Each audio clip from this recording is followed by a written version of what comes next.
눈 길이가 좀 짧으신 분들은 라인만 높였을 때 좀 많이 어색해 보이실 수가 있어요. 난 눈 길이가 작은데 라인을 조금 크게 하고 싶다고 생각이 드시면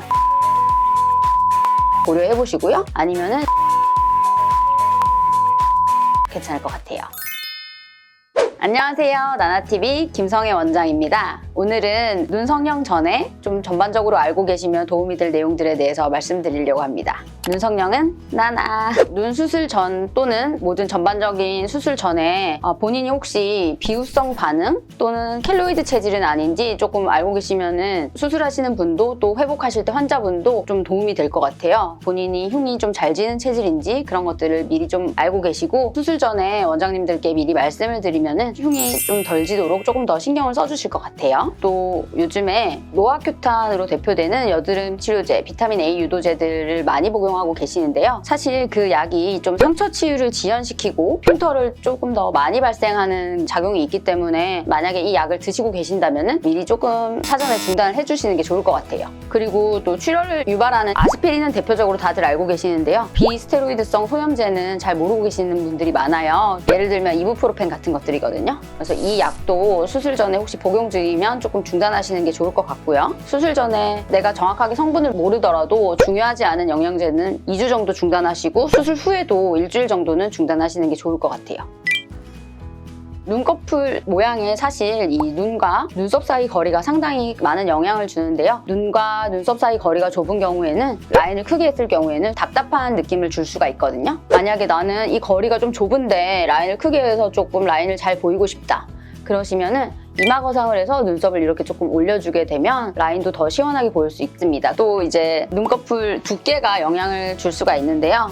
눈꺼풀이 좀 두툼하신 분들은 수술 후에도 이제 눈이 좀 두툼해 보이는 경향이 있기 때문에 조금 낮은 라인으로 가시는 게 더 자연스러워 보이실 수가 있어요. 그 다음에 이제 피부가 얇은 분들도 있는데요. 이런 분들은 사실 라인은 잘 잡힐 수가 있는데 얇아서 주름 잡히는 거 말고 눈이 여기 위쪽으로 눈썹 밑이 푹 꺼지신 분들이 있어요. 이런 경우는 이제 절개 수술을 하시는 게 좋겠다 미리 생각을 하고 계시면 될 것 같아요. 또 다른 부분은 눈의 길이가 또 영향을 줄 수 있는데요. 눈 길이가 좀 짧으신 분들은 라인만 높였을 때 좀 많이 어색해 보이실 수가 있어요. 그래서 난 눈 길이가 작은데 라인을 조금 크게 하고 싶다고 생각이 드시면 앞트임이나 뒤트임을 같이 해보시는 것을 고려해 보시고요. 아니면은 라인을 조금 낮춰서 자연스러운 라인으로 가시는 것도 괜찮을 것 같아요.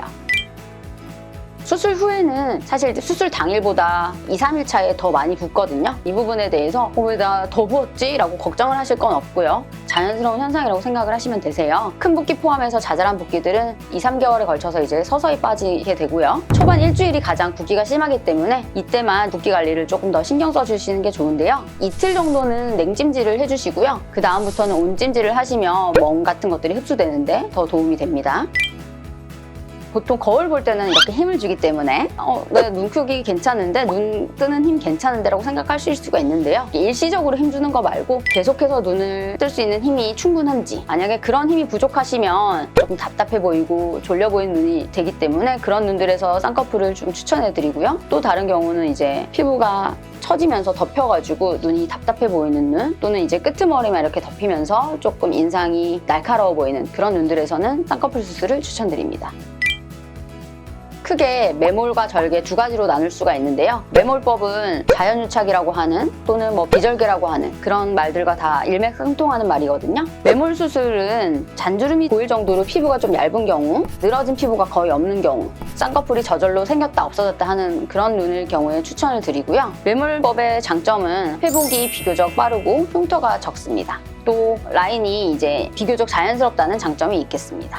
내 눈이 매몰이 적절한지 안 적절한지 조금 애매하다 싶을 때는 집에서 이렇게 라인을 한번 잡아보시고 그 라인이 잘 유지가 된다 그러시면 매몰을 해도 되는 눈이 있고요. 근데 이렇게 했을 때 조금 애매하다 싶을 때는 눈썹을 살짝 들어보세요. 눈썹을 살짝 들은 모습이 더 나은데 싶으시면은 그만큼 피부를 일부 잘라내는 게 좋기 때문에 절개가 더 어울린다고 생각하시면 돼요. 만약에 피부 여분이 있는데 억지로 매몰을 하시게 되면 좀 어색한 눈이 되기 쉽습니다. 다음으로 이제 절개법이 필요한 눈은 어떤 눈이냐면요. 피부가 많이 늘어져서 한 3mm 이상은 피부를 잘라내는 것이 필요할 때는 절개법이 맞는 수술법이고요. 눈꺼풀이 좀 두툼해서 지방이나 안에 있는 근육 조직 제거가 필요할 때도 절개법이 맞다고 보시면 되겠습니다. 네, 오늘은 눈 성형 전에 이제 미리 알고 계시면 좋을 내용들에 대해서 가볍게 좀 알려드렸는데요. 더 궁금하신 점에 대해서는 댓글 달아주시면 알려드리도록 하겠습니다. 지금까지 내용이 유익하셨다면 좋아요, 구독, 알람 설정 부탁드리겠습니다.